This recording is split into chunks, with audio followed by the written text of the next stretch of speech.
thlir tu le Ngaihthah tu zong te in zawain chibai ka buk chewa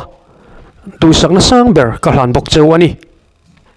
ole tun tuma chuan hun liam ta loka Pamra president puwan lal bian an lu atura raman pek maumol ram chinfel ani ta ka wanga ZPM sarkar chunga lom thu a soina kha kan Ngaihthah anga athu sei hi minute nga po tling manglo ania athu sei him shimero reilo hlema se a sei chua hian ngai to ati thui hle thunga eng poni se kan Ngaihthah photanga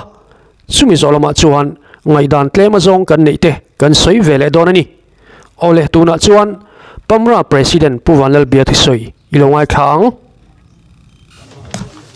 lewai ni hi aropui le a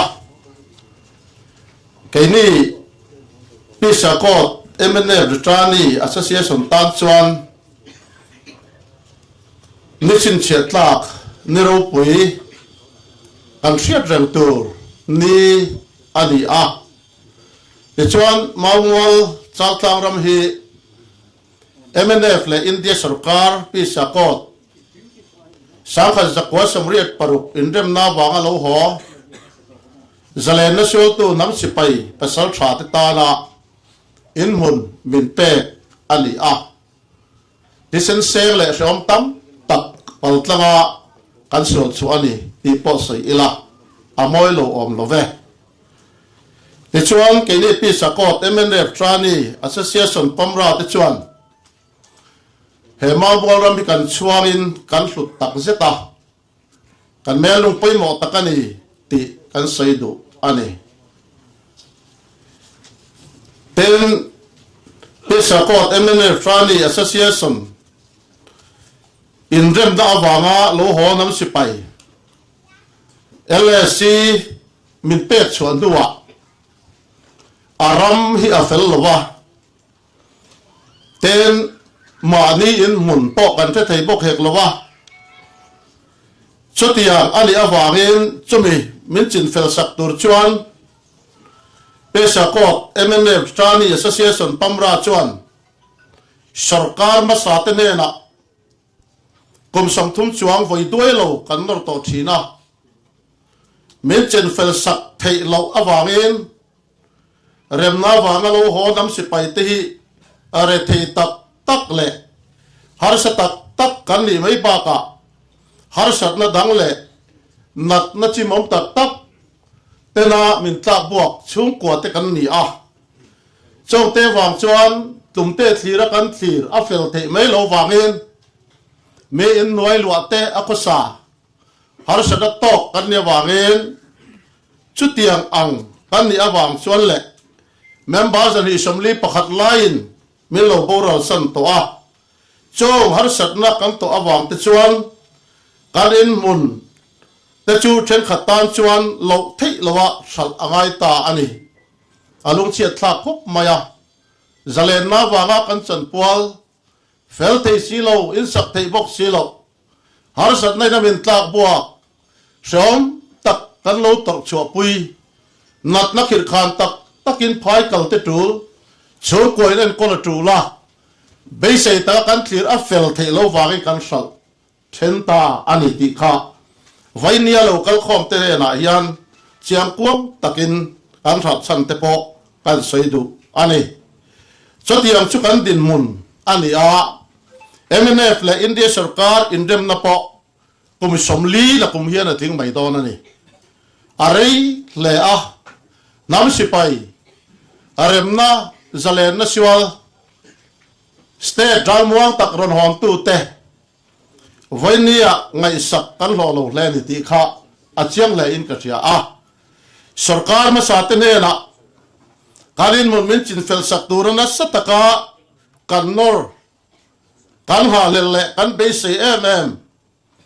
min ti lotlin sak thelo chu ZPM kalphung thar me poi sarkar chak tak mai hian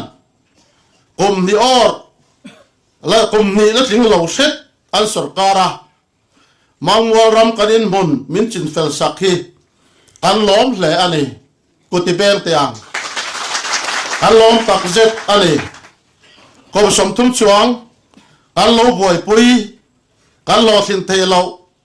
chắc taka ma min lak sak tu le min chin fel sak tu chief minister polal du omale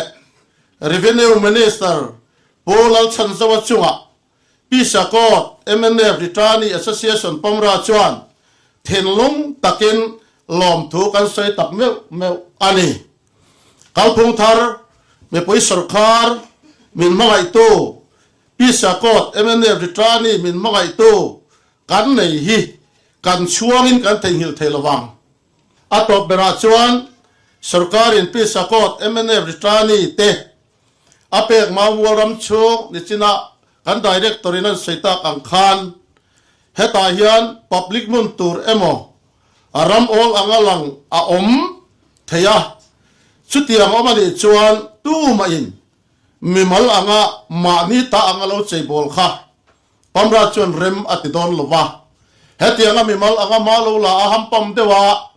ram ruak tia mani ta chelo cheite namani chuan pamra pisakot MNF tani hian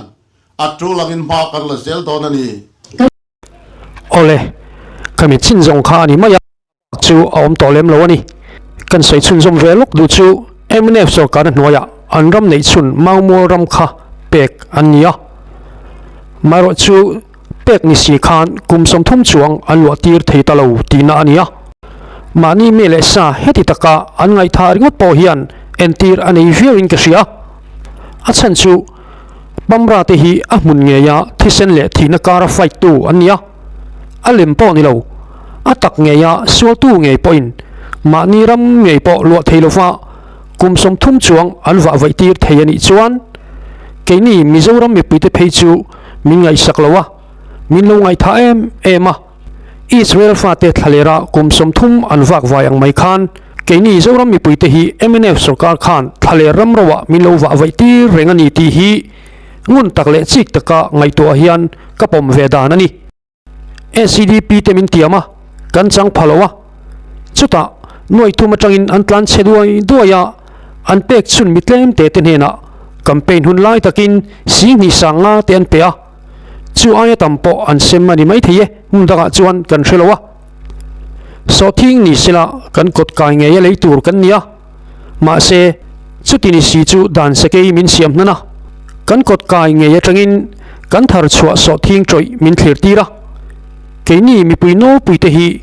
enge min pe kan nei MNF sarkar hi sarkar tir le tur hian enge mi puino puyanga min pe kan nei ti hi zona lian tak om chu anita ani chu wangin mi puite ei tur min pelowa ril tramin min thutira aniero an thau kunga ei rulowa ho sakdan an thiam ema soitura tam le mai ole ZPM sarkar ro chuan min tiam angein so thing ke zia cheng somnga support price in min pe a thok pe te tan an kuta work order a hum tira party a clear sang velo a thok pe in a hlok na an telta congress pa so thing te MNF pa BJP etc a pe mia mai ni party a clear velo ani na taka chuan MNF te congress party member tamjok a thok pe te chuan ruling ani lai ain opposition ani hian sum an lut nem dai zok ome ZPM sarkar ro chuan min tiamang nge in so thing kezia somnga in support price in min leisaka a thok pe te tan an kuta work order a hum tira party clear sang lovin a thok pe in a hlok na an telta ani MNF pa BJP etc party a clear ve to lawani ani na taka chuan MNF te congress party member tamjok a thok pe te chuan an ruling lai ai dein opposition ani hian sum an thok chuak nem dai zok ome chu wangin ZPM sarkar chuan ruling e ling lowe lam thia lovin mi puinol puite tan a thok pe te tan chuan an mahuna kol ayan tira chu mai ani lo max ni sila max danin a huam china a thon vekin maxa in ziak luten cheng noi nga thleng in en kol poisa an bil thei boka e khai soitur awatam tak em kan soi seng lo zok ani ole eng poni sila Pamra te tan ZPM chu ading tlata in thada haulovin Pamra te tana ram chin felani theinan an beita tlau tlau mai le an hun le tha ngai tuana an sen zong te kha pamra te tan chuan awa hlu don tak em zpm sarkar chunga lom thu kan soi sak ve mol bokani hetiang hi ni lo sila engtik khotikama an ram khu an lo fel thei om lo basin mole chuwangin pamra president soyang khan he mau mo ram chin fel sak tu chief minister pulal du omale minister pu bilal chanjawote hi an tan chuan mel lungpoi mo tak an thei ngil to ngai lo tur an ni e ole eng poni sila khami chin jong kha tun tumata na video kan ti chho thei chu lo ni le phot mai te se clear tu le ngai thatu zong ten khongai takin comment section lama in mudan le ngai dan te milotarin sakle clear tu chewin in khoi na karon nge ne like comment le share te tin min la subscribe lo te point milo subscribe zel turin in chan puina karon ngen tak meu bokani e